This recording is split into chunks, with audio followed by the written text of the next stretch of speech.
So, folks, I'm a Second Amendment absolutist. I don't think anybody in our government should be able to tell us what we can own, why we can own it, when we can't own something, ultimately because you have to look at the other side. There are gangbangers out there who decide to rob a liquor store or a jewelry shop, and you know what they do? They go and they get a gun. And how do they get it? They don't go to a gun shop. They don't put in a background check. They get it off of the street. How is that possible? How is that something that even is possible? Because gun control supposedly works, right? Maybe it's because when you create a market for criminals to make money in, they're going to take advantage of it. And that's exactly what happens in illegal gun trading, or illegal. It's pretty simple. It's the same thing as drugs. You're not going to stop a meth head from getting meth. If he really wants it, he's going to get it. But unfortunately, we have more and more politicians coming out saying, oh man, common sense gun control. What is it that Gavin Newsom says? Oh, just common sense. It's common sense. No, it's fucking retarded is what it is. There's nothing common sense about going against anything in our Constitution. Do you think that everyday citizens carrying a gun reduces crime or increases crime? I think the evidence suggests the opposite. It increases the likelihood of a gun death. And you look at all the states with the most comprehensive gun safety reforms, they have lower gun death rates than states with weaker gun laws. And there's a correlation there. California is one of the lowest gun death rates in America. The highest murder rates in the country tend to be red states. Significantly so. You look at the murder rate, 8 of the top 10 murder rates per capita in the country are all red states. Well, I thought Chicago was the number one. No, well, as cities, you'll have different experiences. But at state levels, gun safety, from our perspective, saves lives. And we have the data to bear that out. You look at the common sense gun safety laws that California started establishing in the 90s. You look at our gun death rate from the 90s till today, significant reduction. Nation-leading reduction in the gun death rate. So that's the prison to which I'm into the data, I'm into the evidence. I'm also deeply mindful and respectful of the Second Amendment and people's constitutional rights. Horse shit! You know what would be common sense? Common sense would be if you disagree with our Constitution, just go to another fucking country. See ya. Goodbye. If you can't get behind what this country stands for, the morals behind it, the values behind it, just leave. It's that simple. But we got these people who think that they can change everything that we stand for, and that's pretty clear in the past decade. And who other than David Jolly to be next in line for this goofy ass stuff? I'm going to play a couple of clips from him, but just keep in mind, this guy is running for governor in Florida. Florida is by far the most badass place in the country in terms of politics and how straightforward they are. They're way better than Texas. They have their damn sheriff saying, hey, if a protester is in your way and they don't move, you have every right to just run them over. Hey, somebody's breaking into your house, shoot them dead. It's like the damn Wild West out there, and I fucking love it. And every state should be like that, because ultimately, we are not in a position to say, oh, you want to block me from getting to work? Okay, I'll just sit here and lose my job while you block my vehicle and I can't get through. It's called aggressing on someone.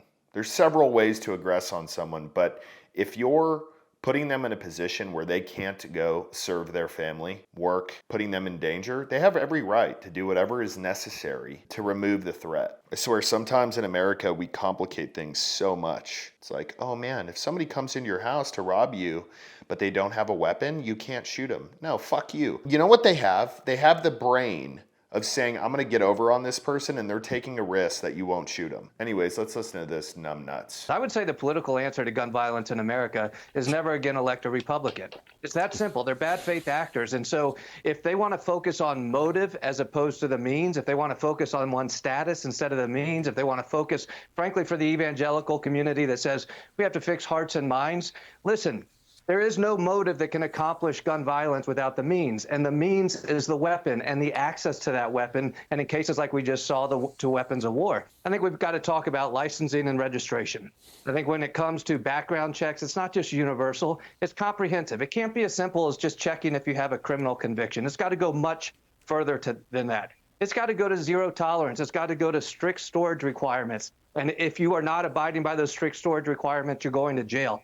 We have to crush the culture of not just gun violence, but guns in the country. Where are we culturally on this? It has become so acceptable that somehow the pro-Second Amendment rights group has embraced a culture that allows for carnage in our streets, and we give them equity. The pro-Second Amendment allows for carnage in our streets. Okay. People who value the Second Amendment, David Jolly, I'm addressing you at this point. Do you think they're the people who are making the carnage in the streets?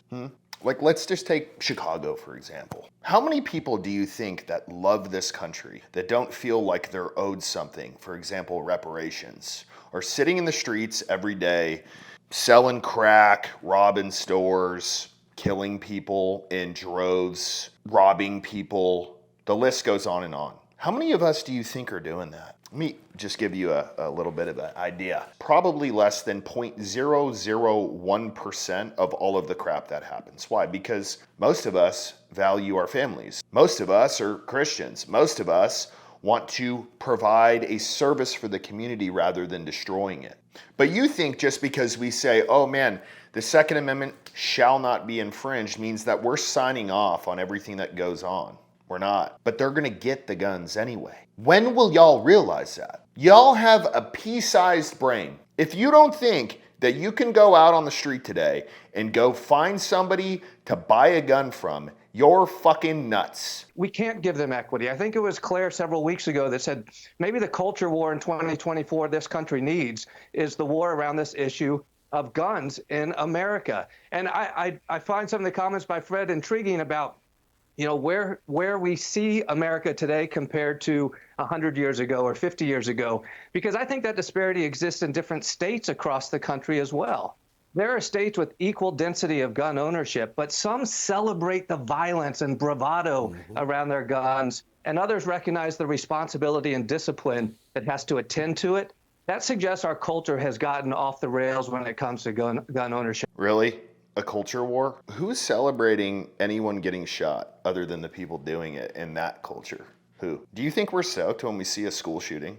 No. We keep saying put an armed guard or armed guards in every school to stop them. No one on the Second Amendment side or truly believing in America and why it's there is like, oh yeah, we love the violence in America. No, we fucking hate it. It's making us look bad. It's destroying our possibility of getting to a point where it shall not be infringed. But it's ultimately not about that. It's about control. It's about our government saying, look, we call the shots. You're the lowly civilian. We'll tell you what you can do, what you can buy, how you can use it, when you can put it on your shoulder, and when you got to have it here for a brace. I mean, it's just nonsense. But you're right on with the culture war, man. You know what culture needs to switch in America? It's the people out there listening to rap music, taking it in, being influenced by it, and then saying, yeah, you know what? Maybe I will go pack a Glock with a switch on it and go shoot up a neighborhood. That's the culture war that needs to end. That's the culture war that needs to be fixed, not the Second Amendment crowd. And then he goes on to say more. You can say I don't agree with the Second Amendment. Maybe I don't. I don't care. The ability of anybody to buy a gun is absolutely foolish. It's an absolutely foolish thing. We have to crush the culture of guns in the United States. Why do we say that we get instant access to guns simply because the Second Amendment says you have a right to a gun? It doesn't say you have a right to walk into Walmart and buy a gun and buy ammunition. We have to crush the culture of guns in the United States. So this is like when Gavin Newsom wanted to put in the 28th Amendment, saying that he's just going to change the Second Amendment. Crush the culture of guns. Buddy, you are very confused. You are. You don't understand how any of this works in America, and you look at a very small sample size. You say, okay, there was some school shootings, or I saw a shooting in a neighborhood in Chicago, and you think it's us. You think it's our problem. None of it is our problem. You know what the problem is? Our government doesn't do anything to help it. Once you guys crack down on the violence caused in big cities, then you can talk. Until then, you're not going to solve it by saying, we're just going to take more away. Because you know how Americans work? You know how they work? When you push us and take us away and have a tighter grip on our neck, the more our middle finger goes up at you.